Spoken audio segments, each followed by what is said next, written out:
बिस्मिल्लाहिर्रहमानिर्रहीम। अस्सलाम वालेकुम। Welcome to Sheri novels arc. कहानी शुरू करने से पहले चैनल को सब्सक्राइब कर लें और बेल बटन दबाकर नई कहानियों का नोटिफिकेशन हासिल करें। शुक्रिया। ठीक है, लेकिन मैं फिर तुम पर पहरा देने के लिए एक मुहाफिज यहाँ खड़ा करके जा रहा हूँ। अगर तुमने गलती से भी बाहर निकलने की कोशिश की तो बाहर खड़ा मुहाफिज तुम्हारी जान ले लेगा। ये कहकर नगमान उठ खड़ा हुआ और फिर कुछ कहे बगैर बाहर चला गया। मुहाफिज भी उसके पीछे चला गया था। लाजमी बात है कि वो मुहाफिज को बाहर खड़ा करके गया होगा। सफरीना, लेट जाओ भाई, मुझे तो जोरों की नींद आ रही है, सिकंदर ने बिस्तर पर लेटते हुए कहा। सिकंदर को देखकर सफरीना भी सीधी लेट गई। सफरीना, आज तुम्हें बहुत काम करना है। तुमने यहाँ से निकलकर आसपास की तमाम जगहों को देखना है। गुलशन वाले जहाँ से आए हैं वो जगह भी नजदीक ही होगी। तुमने सबसे पहले ये काम करना है कि गुलशन वालों की बस्ती की तरफ जाओगी और वहां मालूम करने की कोशिश करोगी कि वो क्यों सरदार दारो को कत्ल करना चाहते हैं। उसके बाद यहाँ से अगर मालूम हो सकता है कि नगमान क्या चाहता है तो वो भी मालूम करके आओ। लेकिन पहले तुम अगर नगमान को देख लो। अच्छा है, ऐसा ना हो कि देर करने पर कुछ भी मालूम ना हो सके। याद रहे, तुमने ये काम जल्दी जल्दी करना है, क्योंकि अगर तुमने आने में देर कर दी तो तुम्हें यहाँ ना देखकर हम फंस जाएंगे। सिकंदर आहिस्ता आवाज में बात कर रहा था। जी ठीक है सिकंदर, मैं जाती हूँ और जल्दी सब मालूम करके आती हूँ, सफरीना ने कहा। और हाँ, अपना ख्याल रखना सफरीना। आप भूल गए हैं कि मैं कौन हूँ और क्या हूँ सिकंदर, सफरीना ने हल्की आवाज में कह कहा लगाकर कहा। और सफरीना, मुझे याद भी है और मैं जानता भी हूँ कि तुम कौन हो, लेकिन पता नहीं क्यों मेरा दिल कह रहा है कि तुम अपना ख्याल रखना। मेरी परवाह करने का शुक्रिया, लेकिन बेफिक्र रहें, मुझे कुछ नहीं होगा। आप तसल्ली से सो जाएं, मैं वापिस आकर आपको जगा दूंगी। अच्छा, अब जाओ तुम, सिकंदर ने कहा तो सफरीना अपनी जगह से गायब हो गई और सिकंदर ने आंखें बंद कर ली थी। दुरखान आज फिर अपने कमरे में बैठा विर्द कर रहा था। आज भी कमरे में हक्कल्ला की सदा गूंज रही थी और दुरखान का जिस्म दाएं बाएं झूल रहा था। दुरखान को पता ही नहीं चला कि कब कमरे में खुशबू फैल गई और कब सलाम की आवाज आई।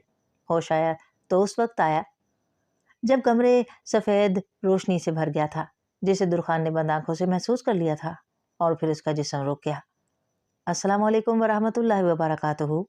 दोबारा सलाम की आवाज आई।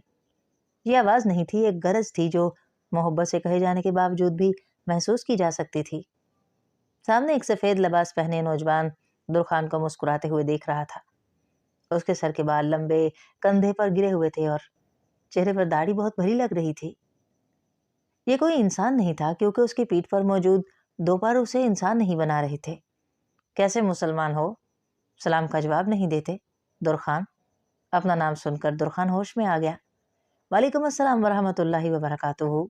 कैसे हो तुम, इस फरिश्ता नुमा इंसान ने कहा। मैं अल्हम्दुलिल्लाह ठीक हूँ, लेकिन आप कौन हैं और ये कमरे में कैसी खुशबू है, दुरखान ने डरते डरते पूछा। कैसे दोस्त हो, इतने सवाल पूछ लिए। वैसे मेरा नाम सुलेमान है और मेरा ताल्लुक जिन्नात से है। ये खुशबू मेरे जिस्म से निकल रही है, जैसे ये रोशनी तुम देख रहे हो वैसी ही ये खुशबू है, सुलेमान ने मुस्कुराते हुए कहा। लेकिन आप, मुझे समझ नहीं आ रही, मैं क्या करूं। मतलब आप कैसे यहाँ, मतलब ज्यादा परेशान होने की जरूरत नहीं दुरखान, मुझे अपना दोस्त समझ लो। मेरा घर यहाँ से बहुत करीब की एक दरसगाह है। मैं रात को जब घूमने निकलता तो तुम्हें विर्द करता देखता। मुझे तुम्हें विर्द करने का अंदाज इतना प्यारा लगा कि मैं हर रोज तुम्हें देखने आ जाता। लेकिन जैसे ही मैं यहाँ आता तुम अपना विर्द बंद कर देते और फिर मैं चला जाता। मुझे आपकी मौजूदगी महसूस होती थी, लेकिन मुझे समझ नहीं आती थी कि ये खुशबू कैसी है। और कई दफ़ा मैंने आपसे बात करने की भी कोशिश की, लेकिन आप मेरे सवाल का जवाब नहीं देते थे, दुरखान ने कहा। हम जिन्नात को तुम इंसानों से दूर रहने की सख्ती से हिदायत की गई है, इसलिए मैं तुम्हें सलाम का जवाब नहीं देता था। और अब आप कैसे मेरे सामने जाहिर हो गए, दुरखान बोले। दुरखान बोला, तुमसे दोस्ती करने आया हूँ दुरखान, बनोगे मेरे दोस्त। दोस्त और मैं, क्या ये मुमकिन है कि एक जिन्न और इंसान की दोस्ती हो, दुरखान ने डरते डरते पूछा। क्यों नहीं मुमकिन, हमारे बहुत से जिन्नों को तुम्हारे इंसानों ने जबरदस्ती दोस्त बना लिया है और उनसे हर अच्छे और बुरे काम लेते हैं।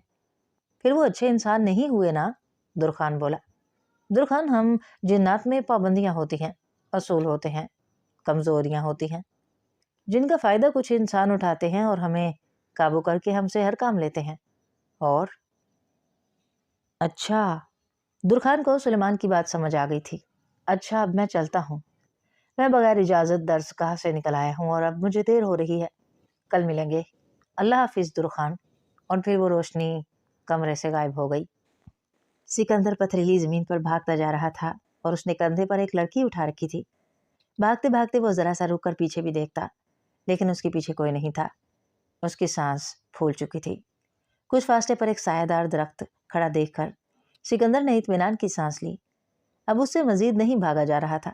درخت کے نیچے پہنچ کر سکندر نے لڑکی کو کندھے سے اتارا اور درخت کے تنے سے ٹیک لگا کر بیٹھ گیا۔ لڑکی کا سر اس نے اپنی گود میں رکھ دیا تھا۔ تمہیں کچھ نہیں ہوگا ابرشمینا، آنکھیں کھولو اور میری طرف دیکھو پلیز۔ وہ لڑکی جس کا نام سکندر نے ابرشمینا لیا تھا، اس نے آنکھیں کھول کر سکندر کو دیکھا اور دوبارہ آنکھیں بند کر لیں۔ اسے آنکھیں بوجھل ہو رہی تھیں۔ ابرشمینا آنکھیں کھولو پلیز، سکندر نے زور سے چلا کر کہا، لیکن ابرشمینا میں اتنی طاقت نہیں تھی کہ وہ آنکھیں کھولتی۔ اچانک دور سے کسی کے دوڑنے کی آواز آنے لگی۔ ایسا لگ رہا تھا کہ کوئی بھاری جسم سکندر کی طرف دوڑتا آ رہا ہو، اور پھر سکندر نے اسے دیکھ لیا تھا۔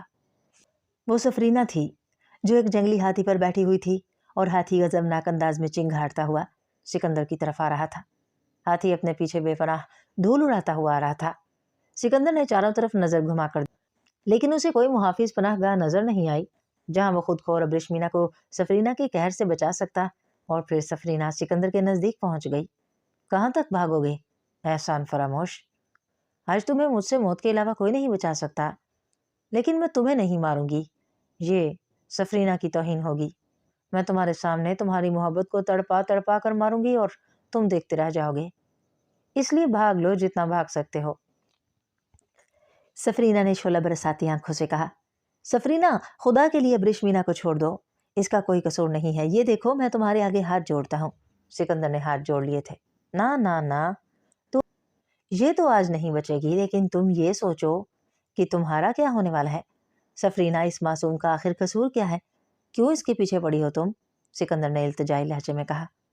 قصور اس کا نہیں ہے سکندر، قصور تمہارا ہے کہ تم نے اس سے محبت کیسے کی؟ سفرینہ میں دل کے ہاتھوں مجبور ہو گیا ہوں، سکندر نے کہا۔ اور میری محبت، اس کا کیا ہوا سکندر؟ سفرینہ چلائی۔ سفرینہ تم انسان نہیں ہو، میں تم سے کیسے محبت کر سکتا تھا؟ اگر محبت نہیں کر سکتے تھے تو میرے دل میں محبت کیوں جگائی؟ بولو سکندر۔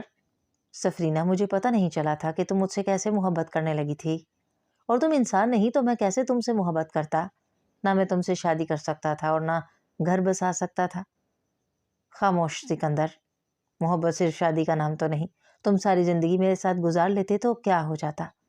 ہم پہلے بھی تو رہ رہے تھے نا، تو پھر یہ لڑکی ہمارے بیچ کیوں آئی؟ سکندر کیا جواب دیتا، خاموش رہا۔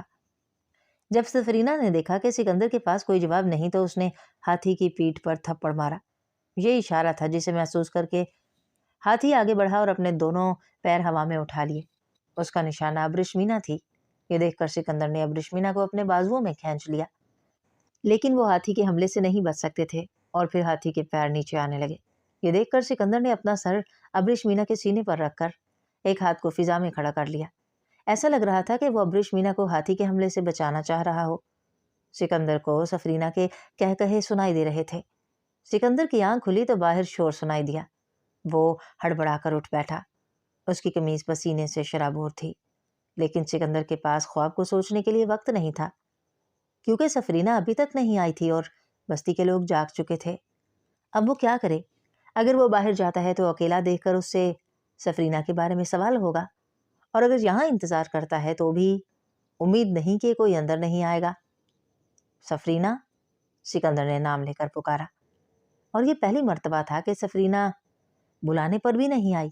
سکندر نے دوسری اور پھر تیسری مرتبہ بھی آواز دے ڈالی، لیکن کچھ نہیں ہوا۔ یہ کہاں چلی گئی ہے یار؟ سکندر الجھ سے گیا تھا۔ اس نے خود کو کہا تھا۔ ابھی سکندر نے یہ کہا کہ سفرینہ اس کے سامنے ظاہر ہو گئی۔ سکندر کچھ کہتا اس سے پہلے ہی سفرینہ نے اسے ہونٹوں پر انگلی رکھ کر خاموش رہنے کا کہا۔ سکندر نغمان کو جھونپڑی میں دیکھ کر سفرینہ کا اشارہ سمجھ گیا، کیونکہ وہ اسے خاموش رہنے کا کہہ رہی تھی۔ اٹھو تم دونوں، سردار دارو تم لوگوں کا انتظار کر رہے ہیں۔ نعمان نے اندر داخل ہو کر انہیں چلنے کا کہا۔ یہ بات سن کر سکندر اور سفرینہ اٹھ کھڑے ہوئے۔ سکندر، حملہ ہونے والا ہے۔ سفرینہ نے اٹھتے ہوئے سکندر کے کان میں سرگوشی کی تھی اور سکندر نے سفرینہ کو حیرانی سے دیکھا۔ پہلے تو اسے سفرینہ کی بات کی مکمل سمجھ نہیں آئی اور پھر وہ سوچنے لگا سردار دارو کو اس بات سے کیسے خبردار کرے۔ اگر سردار نے پوچھ لیا کہ تمہیں کیسے پتا چلا تو، لیکن اس وقت نہ وہ کچھ کہنے کی پوزیشن میں تھا اور نہ ہی کچھ کرنے کی۔ سکندر نے گنتی نہیں کی، لیکن کافی جھونپڑیوں کے بعد سردار کی جھونپڑی آ گئی، جس کے باہر نئے چہرے کا محافظ پہرا دے رہا تھا۔ شاید وہ رات کو کھڑا ہوتا ہوگا۔ سکندر نے سوچا، سردار سے کہو نعمان آیا ہے اور اپنے ساتھ قیدی لایا ہے۔ نعمان نے پہرے دار سے کہا تو پہرے دار جھونپڑی کے اندر چلا گیا اور پھر اجازت لے کر باہر آیا۔ آپ اندر جا سکتے ہیں کمانڈر نعمان، پہرے دار بولا، اور پھر نعمان سکندر اور سفرینہ کو اپنے ساتھ لے کر جھونپڑی میں داخل ہوا۔ یہ جھونپڑی باقی جھونپڑیوں سے کافی بڑی تھی اور اندر سے خوب سجائی گئی تھی۔ دائیں طرف ایک چھوٹا سا دروازہ تھا، شاید یہ باہر کا ہوگا، سکندر نے سوچا۔ سردار دارو سامنے موجود گاؤ تکیوں پر ٹیک لگائے بیٹھا تھا۔ نعمان نے سردار کو دیکھ کر وہیں رک گیا اور سکندر سفرینہ کو آگے جانے کا اشارہ کیا۔ سکندر سفرینہ کے ساتھ آہستہ آہستہ چلتا ہوا سردار دارو کے سامنے آ گیا تو سردار نے انہیں سامنے زمین پر بچھے قالین پر بیٹھنے کا اشارہ کیا۔ یہ کہہ کر سکندر بیٹھ گیا اور سفرینہ بھی سکندر کو دیکھ کر بیٹھ گئی۔ شکریہ سردار، سب سے پہلے تو میں تمہارا شکریہ ادا کروں گا کہ تم نے میری جان بچائی، سردار بولا۔ اس میں شکریہ کی کوئی بات نہیں سردار، لیکن اس سے پہلے کہ آپ مجھ سے کچھ اور پوچھیں، میں دل میں کل رات سے ایک گمان ہے اور میں چاہتا ہوں کہ میں وہ بات آپ کے سامنے رکھوں۔ بالکل کہو، میرے لیے اب تم ایک مہمان ہو اور میں تمہاری بات لازماً غور سے سنوں گا۔ سردار، کل ان 2 لوگوں کو پکڑنے کے بعد جب مجھے جھونپڑی میں سونے کے لیے چھوڑ دیا گیا تو میں نے اس بارے میں سوچا اور میرے دماغ میں ایک بات آئی کہ جب ان کے باقی لوگوں کو پتہ چلے گا تو وہ لازمی اپنے آدمیوں کو چھڑانے آئیں گے۔ ہو سکتا ہے کہ بستی پر حملہ کیا جائے۔ سکندر نے سفرینہ کی بتائی بات کو اپنا خیال بتا کر کہا، ارے ہاں، یہ تو میں نے سوچا بھی نہیں نعمان۔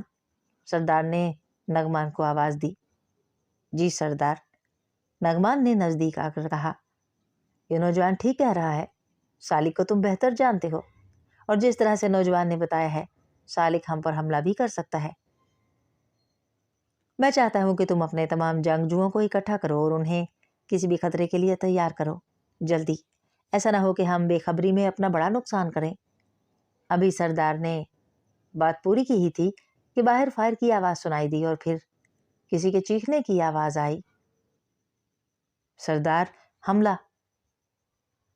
سکندر نے یہ الفاظ کہے تھے اور پھر نعمان۔ اس کے بعد سردار باہر کو دوڑے۔ سکندر بھی ان کے ساتھ پیچھے جانے کے لیے اٹھا۔ سفرینہ، تم غائب رہ کر میرے ساتھ رہو اور جیسے پہلے تم نے بات کی تھی اب بھی میرے دماغ میں بات کرنا، یہ کہہ کر سکندر آگے بڑھ گیا۔ اس نے یہ بھی نہیں سنا کہ سفرینہ نے کچھ کہا تھا، شاید اس نے ٹھیک ہے کہا ہوگا۔ سکندر جھونپڑی سے باہر نکلا تو بستی میں افراتفری پھیل گئی تھی۔ لوگ ادھر ادھر بھاگ رہے تھے اور نعمان اونچی آواز میں انہیں ہدایات دے رہا تھا۔ سردار دارو جھونپڑی سے باہر نکل کر بستی کا معائنہ کر رہا تھا۔ وہ حالات کو سمجھنے کی کوشش کر رہا تھا، لیکن لوگوں کی بھیڑ سے وہ کوئی نتیجہ اخذ نہیں کر پا رہا تھا۔ سردار، آپ اندر جائیں، باہر صورتحال خطرناک ہے۔ گولی کی آواز سے یہی لگتا ہے کہ وہ لوگ قریب ہیں اور ہم ان کی نظروں میں ہیں، سکندر نے سردار سے کہا، لیکن سردار دارو نے سکندر کی بات کی نفی کرتے ہوئے کہا، نوجوان، میرے لیے میرا قبیلہ زیادہ اہم ہے۔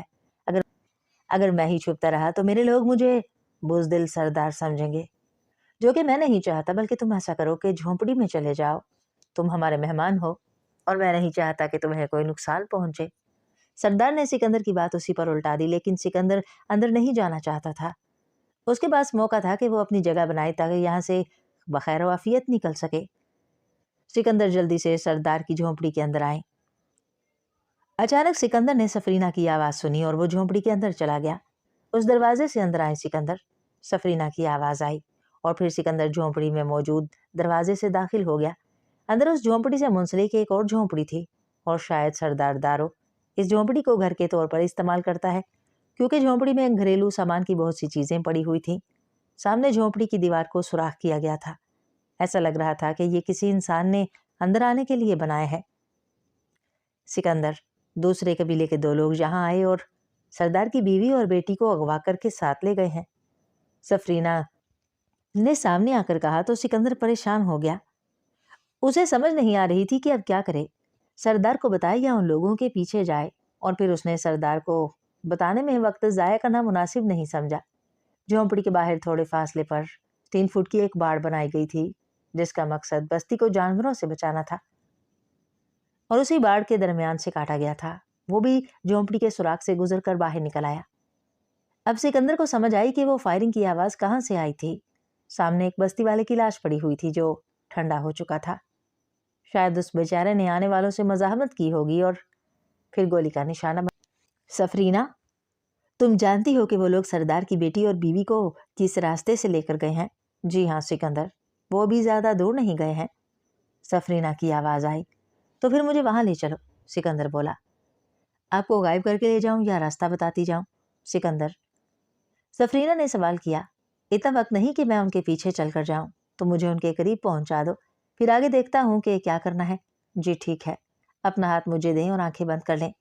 सफरीना ने अपना हाथ बढ़ाते हुए कहा, जिसे सिकंदर ने पकड़ लिया और फिर आंखें बंद कर लीं। सफरीना की आवाज सुनकर उसने आंखें खोल दी। अब वो पहाड़ों पर मौजूद था। सामने ही एक रास्ता जा रहा था जो पहाड़ को काट कर बनाया गया था। वो लोग आपसे चंद कदम आगे जा रहे हैं सिकंदर, सफरीना ने कहा, और फिर सिकंदर आगे बढ़ने लगा। पहाड़ की कटाई गोल घूम रही थी। सिकंदर जैसे ही घूम कर आगे आया तो सामने ही उसे 4 लोग नजर आए, जिनमें से 2 तो सरदार की बीवी और बेटी थे और दूसरे 2 सालिक के आदमी थे। उनमें से एक ने सरदार की बीवी का हाथ पकड़ा हुआ था और दूसरे ने बेटी का। सफरीना, इनकी बंदूकें खराब कर दो और अगर इनके पास खंजर वगैरह हैं तो वो भी गायब कर दो। उसके बाद मेरी मदद करना, मैं इन पर हमला करूंगा। बस तुम ये कोशिश करना कि वो ज्यादा मजाहमत ना कर सकें और मैं उन्हें आसानी से जेर कर सकूं। मैं आपके साथ हूँ सिकंदर, आप हमला करें। सफरीना ने कहा तो सिकंदर दबे कदमों के साथ उनकी तरफ बढ़ना शुरू हो गया। वो कोशिश कर रहा था कि उसके कदमों की आवाज ना हो, और फिर उसके सर पर पहुंच गया। सिकंदर ने नजदीक पहुंचकर उनमें से एक पर छलांग लगाई और उसे गर्दन से दबोच लिया। सिकंदर को बंदूक भी उसके हाथ में नजर आई थी। वो आदमी सिकंदर के हमले से बेखबर था और जब तक वो समझता, सिकंदर उसे जमीन पर गिराकर उसके सीने पर चढ़ गया था। दूसरा अभी तक बेयकीनी के आलम में खड़ा हुआ था। जब तक वो होश में आता, सिकंदर ने नजदीक पड़ा पत्थर हाथ में उठाकर जेर किए आदमी के सर में मारा तो खून का एक फवारा सर से निकलता हुआ उसके बालों को लाल कर रहा था। जिसे सिकंदर ने सर पर पत्थर मारा था वो अब सर पकड़कर जमीन पर ही लेट गया था। सिकंदर उसे छोड़कर उठ खड़ा हुआ और फिर दूसरे आदमी के पेट पर एक जोर की लात मारी। दूसरा आदमी आह की आवाज निकालकर जमीन पर बैठ गया। उसने अपने दोनों हाथों से पेट को पकड़ लिया था। इसे सांस लेने में दुश्वारी हो रही थी। सिकंदर ने जल्दी से पहले आदमी के कंधे से बंदूक उतारी और फिर उन दोनों को निशाने पर ले लिया। अगर तुम दोनों ने जरा सी भी हरकत की तो मैं गोली चलाने में बिल्कुल भी नहीं हिचकिचाऊंगा, सिकंदर ने अपनी आवाज में भारीपन पैदा करते हुए कहा, और फिर सरदार की बीवी और बेटी की तरफ मुंह करके बोला, अब दोनों परेशान ना हो, मैं अब दोनों को खैरो आफियत से वापस बस्ती में ले जाने आया हूँ। लेकिन तुम कौन हो बेटा? सरदार की बीवी बोली, मैं आपकी बस्ती का मेहमान हूँ और कल रात ही यहाँ आया हूँ, सिकंदर ने सरदार की बीवी को तसल्ली देते हुए कहा। ओह अच्छा, वो तुम हो, सरदार की बीवी बोली। शायद उसे सिकंदर और सफरीना की रात वाली आमद का पता चल गया था, लेकिन वो उन दोनों को शक्ल से नहीं जानती थी। जी हाँ, आप लोग चलने की तैयारी करें। ये कहकर सिकंदर ने बंदूक का रुख जमीन पर बैठे आदमी की तरफ किया। अगर जरा सी भी हरकत की ना तो फिर, सिकंदर ने बात को अधूरा छोड़कर बंदूक को झटका दिया, जिसका मतलब था कि वो गोली मारेगा। और फिर सिकंदर ने झुककर नीचे पड़े आदमी को बालों से पकड़ा और उसे खड़ा कर दिया। उसका खून बहना अभी भी बंद नहीं हुआ था। चलो, ये कहकर सिकंदर ने चारों को दोबारा बस्ती की तरफ चलने का इशारा किया। सरदार की बीवी और बेटी सिकंदर के पीछे चल रहे थे और एक आदमी जो सिकंदर ने हाथ से पकड़ रखा था, जबकि दूसरा आदमी पेट पर हाथ रखे आहिस्ता आहिस्ता नीचे की तरफ जा रहे थे। तेज चलते हो या नहीं? सिकंदर ने बाजुओं से पकड़े हुए आदमी को बोला था, और आप लोग भी जरा तेज चलें, अभी तक खतरा नहीं टला, ऐसा ना हो कि हम पर पीछे से हमला हो जाए, और इसलिए थोड़ा तेज चलें। ये सिकंदर ने सरदार की बीवी को कहा था। उन्हें वापस पहुंचने में देर लगी क्योंकि सालिक के आदमी उन्हें काफी दूर ले आए थे। सरदार दारो और बस्ती वालों को सरदार की बीवी और बेटी के गायब होने, सिकंदर और सफरीना के गायब होने का पता चल चुका था, और अब वो समझ रहे थे कि उन दोनों को सिकंदर अपने साथ अगवा करके ले गया था। लेकिन बस्ती में दाखिल होने पर जब सबने सरदार की बीवी और बेटी और 2 लोगों को सिकंदर के साथ देखा तो उसकी इत्तला सरदार दारो को दी गई, और फिर सरदार दारो भागता हुआ सिकंदर के करीब पहुंचा। तुम लोग ठीक हो? सरदार ने नजदीक पहुंचकर अपनी बीवी से कहा। जी सरदार, अब हम ठीक हैं। ये तो भला हो इस लड़के का जो ये वहां पहुंचा, अगर ये ना होता तो हम इस वक्त सालिक की कैद में होते। सरदार की बीवी ने जब ये कहा तो सरदार अपनी इज्जतों मर्तबे को भी भूल गया और लपक कर सिकंदर को सीने से लगा लिया। जवान, मैं तुम्हारा कैसे शुक्रिया अदा करूं? तुमने पहले मेरी जान बचाई और अब मेरी इज्जत को सलामत ले आए हो, सरदार ने अलग होते हुए कहा। सरदार, जैसे आपकी इज्जत वैसे ही मेरी माँ और बहन है, तो मैं कैसे इनको दुश्मनों की कैद में जाने देता।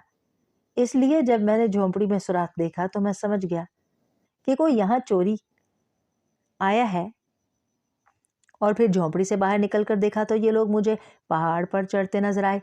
मैं इनके पीछे गया। अब ये आपके सामने है। सिकंदर ने कहानी को गोल कर दिया था। अगर वो ऐसा ना करता तो सफरीना का नाम सामने आ सकता था। सिकंदर ने कंधे से पकड़े आदमी को जोर से जमीन पर फेंका तो वो वहीं लेट गया, जबकि दूसरा अभी सर झुकाए और पेट को पकड़े हुए था। ले जाओ इन दोनों को और बस्ती के बीचों बीच बांध दो। सरदार का इशारा सालिक के आदमी की तरफ था। ये सुनकर नगमान, जो सरदार के दाएं जानिब खड़ा हुआ था, आगे बढ़ा और फिर दोनों को पकड़कर बस्ती में ले जाकर बांध दिया गया। सरदार दारो सिकंदर को अपने साथ लेकर झोंपड़ी की जानिब जाने लगा तो सफरीना जंगल से निकलकर उनके सामने आ गई। तुम कहाँ गई थी सफरीना? सिकंदर ने घबराकर मगर ड्रामाई अंदाज में कहा।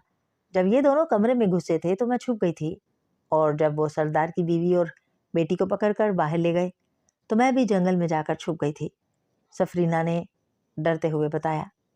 सिकंदर दिल ही दिल में सफरीना की अदाकारी की दाद दे रहा था। बेटी, अब तुम्हें परेशान होने की कोई जरूरत नहीं है। हालात हमारे हाथ में है। तुम्हारे शोहर ने मेरी जान और हमारी बस्ती की इज्जत बचाई है। आओ अब झोंपड़ी के अंदर चलते हैं, और तुम लोग भी आ जाओ, सरदार दारो ने सिकंदर और अपनी बीवी बेटी से भी कहा था। झोंपड़ी में दाखिल होने पर सरदार अपनी जगह पर बैठ गया और उसकी बीवी और बेटी भी दाएं जानिब से बैठ गए, जबकि सिकंदर और सफरीना के साथ सामने बैठ गया था। अब तुम्हारी जगह वो नहीं है नौजवान, यहाँ आओ, मेरे साथ बैठो। सरदार दारो ने बाएं जानिब अपना हाथ रखकर इशारा किया तो सिकंदर और सफरीना उठकर सरदार के साथ बैठ गए। सरदार, अभी तक खतरा टला नहीं है, हमें चौकस रहना होगा, सिकंदर ने तशवीश का इजहार किया। नहीं नौजवान, अभी नगमान बेहतर अंदाज से संभाल लेगा। वो ऐसा बंदा नहीं है, बस चूक हो गई थी, लेकिन अब वो मर जाएगा, किसी पर आंच नहीं आने देगा, सरदार दारो बोला। सरदार, आपका कोई बेटा नहीं है? सिकंदर ने तो ये बात कह दी थी, लेकिन इस बात ने सरदार और उसकी बीवी दोनों के चेहरे पर गम की लकीर लगा दी। बेटा, हमने अपनी सी बहुत कोशिश की, दवा और दुआ दोनों की, लेकिन खुदा को ये मंजूर नहीं था। शायद मेरी भी बड़ी तमन्ना थी कि मेरे बाद बस्ती का सरदार मेरा बेटा होता, लेकिन किस्मत का लिखा भी तो कोई चीज है ना। बस सरदार, कभी कभी अल्लाह हमारे लिए उससे बेहतर सोचता है, लेकिन हम नहीं समझ पाते, सिकंदर ने तसल्ली देते हुए कहा। सरदार, आप अब भी बाप बन सकते हैं, सफरीना ने खिलाफ तवक्को बात करते हुए कहा। सरदार हैरान हो गया, लेकिन सरदार के साथ साथ सिकंदर भी हैरान था, क्योंकि ये पहली दफा था कि सफरीना खुद से बोली थी, और ये बात भी ऐसी की थी जिसने सरदार और सिकंदर दोनों को हिलाकर रख दिया। सरदार की बीवी भी परेशान थी, क्योंकि अब सरदार की बच्चा पैदा करने की उम्र नहीं रही, और ये लड़की कह रही है कि सरदार अब भी बाप बन सकता है। सरदार, मैं एक डॉक्टर हूँ اور آپ کو دیکھ کر مجھے لگ رہا ہے کہ آپ بچہ پیدا کر سکتے ہیں۔ سفرینہ بولی۔ کیا ایسا ہو سکتا ہے بیٹی؟ اگر ایسا ہو جائے تو میں ساری زندگی بھر تمہارے اس احسان کا بدلہ نہیں اتار سکوں گا، سردار نے جذباتی ہو کر کہا۔ اب مجھے اپنا ہاتھ دیں ذرا۔ سفرینہ اٹھ کر سردار کے سامنے آ کر بیٹھ گئی تھی۔ سکندر کو سمجھ نہیں آ رہی تھی کہ سفرینہ یہ کیوں کر رہی ہے اور اس بوڑھے سردار سے وہ کیسے بچہ پیدا کروا سکے گی۔ سفرینہ نے اپنی 2 انگلیاں سردار کی نبض پر رکھ کر آنکھیں بند کر لی تھیں اور سکندر سوچ رہا تھا کہ سفرینہ نے یہ ڈاکٹری کا کورس کب کیا تھا۔ سردار، آپ بالکل باپ بن سکتے ہیں، آپ ابھی بھی ہر لحاظ سے صحت مند ہیں۔ مجھے ایک دوائی آپ کے لیے بنانی ہے اور پھر کچھ عرصے بعد جھونپڑی میں آپ کے بیٹے کی کلکاریاں سنائی دے رہی ہوں گی۔ نگینہ، سنا تم نے؟ میں باپ بن سکتا ہوں۔ نغمہ، تمہارا بھائی آئے گا، میرا بیٹا آئے گا، میرا بیٹا آئے گا۔ سردار یہ کہتا ہوا اپنی جگہ سے اٹھ کھڑا ہوا اور پھر جھونپڑی سے باہر نکل گیا۔ وہ چیخ چیخ کر بستی والوں کو بتا رہا تھا کہ وہ باپ بن سکتا ہے، اس کا بھی وارث ہوگا۔ سردار کے پیچھے اس کی بیوی اور بیٹی بھی باہر نکل گئی تھی اور سکندر نے سفرینہ کو پکڑ لیا۔ یہ تم نے کیا کہہ دیا سفرینہ؟ تم کیسے سردار کو باپ بناؤ گی؟ سکندر بولا۔ سکندر، سردار کی بیٹی کو دیکھ کر میں سمجھ گئی کہ اس کا کوئی بیٹا نہیں ہے، اور جب اس نے ایک بیٹا ہونے کی بات کی تو میں نے معلوم کیا اور مجھے پتا چلا کہ سردار باپ بن سکتا ہے۔